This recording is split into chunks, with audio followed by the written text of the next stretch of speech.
জাপানের জাঁকজমক আয়োজনে উদযাপিত হয়েছে জাতীয় কবি কাজী নজরুল ইসলামের ১২৭তম জন্মজয়ন্তী। কবিতা, নাচ গানের পাশাপাশি নজর কাড়ে মেহেদি উৎসব।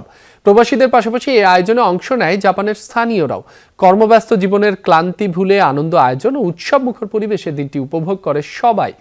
জাপান থেকে সহকর্মী আহমেদ নাইমের প্রতিবেদনে বিস্তারিত। জাতীয় কবি কাজী নজরুল ইসলামের ১২৭তম জন্মজয়ন্তী।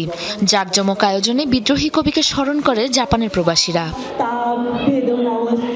কর্মব্যস্ত জীবনের ক্লান্তি ভুলতে জাপানের নজরুল সেন্টারে জড়ো হয় মানুষ। ছিল কবিতা আবৃত্তি, নজরুল সঙ্গীত, নৃত্যের মতো সাংস্কৃতিক আয়োজন। সবচেয়ে বেশি নজর কেড়েছে মেহেদি উৎসবের আয়োজন। বাংলাদেশিদের পাশাপাশি অনুষ্ঠানে অংশ নেয় জাপানের স্থানীয়রাও। কবি নজরুল সেন্টারের পক্ষ থেকে আজকে ছিল শুভ উদ্বোধন। আমরা সবাই অনেক খুশি।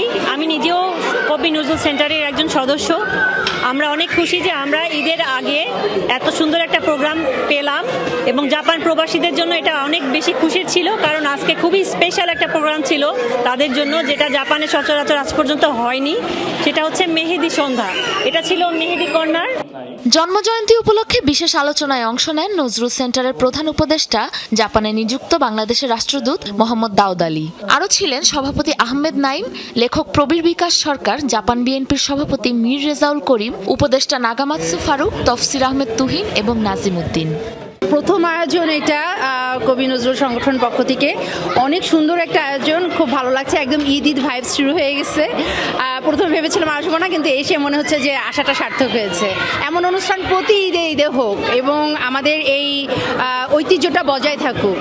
বড়দের পাশাপাশি অনুষ্ঠানে অংশ নিয়ে আনন্দে মাতে শিশুরাও। তাদের জন্য ছিল বিশেষ উপহার সামগ্রী। ভিন্ন সংস্কৃতি ও ঐতিহ্যের সাথে পরিচিত হতে পেরে উচ্ছ্বাস প্রকাশ করে জাপানের স্থানীয় মানুষরাও। সাবরিনা নুসরাত, যমুনা নিউজ।